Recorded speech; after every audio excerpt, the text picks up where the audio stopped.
నేను అడుగుతా ఉన్న రేవంత్ రెడ్డి గారు, 2 ఏళ్లలో నీ పార్టీ నీ ప్రభుత్వం ఏదో పొడిసింది అని నువ్వు అనుకుంటే దమ్ముంటే నీ భాషలో చెప్తున్నా. నాకు భాష ఇట్లా మాట్లాడు ఇష్టం ఉండదు, కానీ రేవంత్ రెడ్డికి ఈ భాషలో చెప్తేనే అర్థమవుతుందని తెలుసు. రేవంత్ రెడ్డి నీకు దమ్ముంటే నువ్వు మగాడివైతే ఆ 10 మందిని రాజీనామా చెప్పి ఎన్నికల్లో చూసుకుందాం ఎవరి సత్తా ఏందో, ఎవరి ప్రభుత్వ పనితీరేందో, 10 ఏళ్ల కేసీఆర్ పనితీరేందో, 2 ఏళ్ల కాంగ్రెస్ ప్రభుత్వ పనితీరేందో ప్రజలే నిర్ణయం చేస్తారు. ఉమ్మడి మహబూబ్ నగర్ జిల్లాలో ఒకటే ఒక్క ఎమ్మెల్యే మా పార్టీ నుంచి నీ పార్టీలోకి వచ్చినాడు గద్వాలలో. ఇక్కడనే గద్వాల తేరు మైదానం నుంచి నేను సవాల్ చేస్తా ఉన్నా, రాజీనామా చేయి, ఎలక్షన్ కు రా, ఎవరేందో ఎవరి సత్తా ఏందో గద్వాల తాలూకా ప్రజలు నిర్ణయిస్తారని చెప్తా ఉన్నా. కేటీఆర్ గద్వాల సభలో మాట్లాడుతున్న తీరు చూస్తే కనీసం వాళ్ళకు సిగ్గనిపించలేని పరిస్థితి. 39 మంది ఎమ్మెల్యేల్ని, 3 ఎంపీల్ని, 16 మంది పైచిలుకు ఎమ్మెల్సీలను, వివిధ పార్టీలకు సంబంధించిన వాళ్లను బీఆర్ఎస్ లో చేర్చుకున్నప్పుడు ఎటుపోయింది మొహం?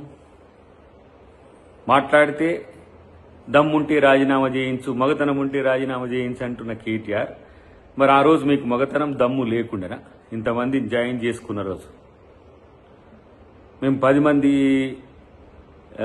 వాళ్ళను ఎమ్మెల్యేలను రాజీనామా చేయించేంత వరకు ఆమరణ దీక్ష చేస్తా అంటే, ఇక ఆమరణ దీక్ష అంటే ఇక నువ్వే చేయాలి.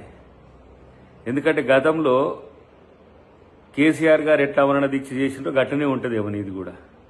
కానీ హైకోర్టుకు పోయినావు, సుప్రీంకోర్టుకు పోయినావు, సుప్రీంకోర్టు ఒక రూలింగ్ ఇచ్చింది, అది స్పీకర్ దాని మీద చర్చ చేస్తున్నాడు. అయినా కూడా ఈ రెచ్చగొట్టే ధోరణి ఎందుకు అనంటే ఇవాళ మీ అస్తిత్వం పోతుంది కాబట్టి.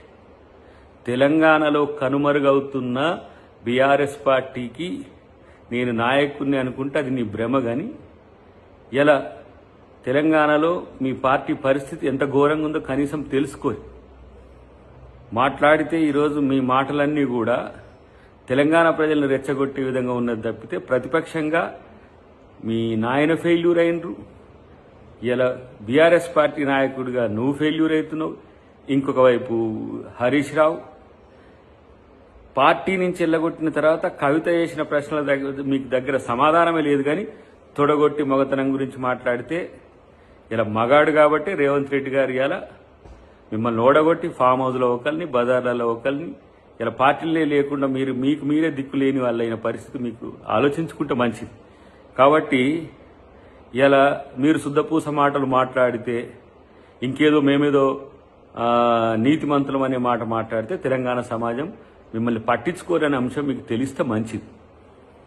అన్నిటికంటే ముఖ్యంగా తెలంగాణ సమాజాన్ని, తెలంగాణను వంచిన మిమ్మల్ని ప్రజలు ఎప్పుడూ సహించరనే విషయం గుర్తుంచుకుంటే మరీ మంచిదని చెప్పి తెలియజేస్తుంది.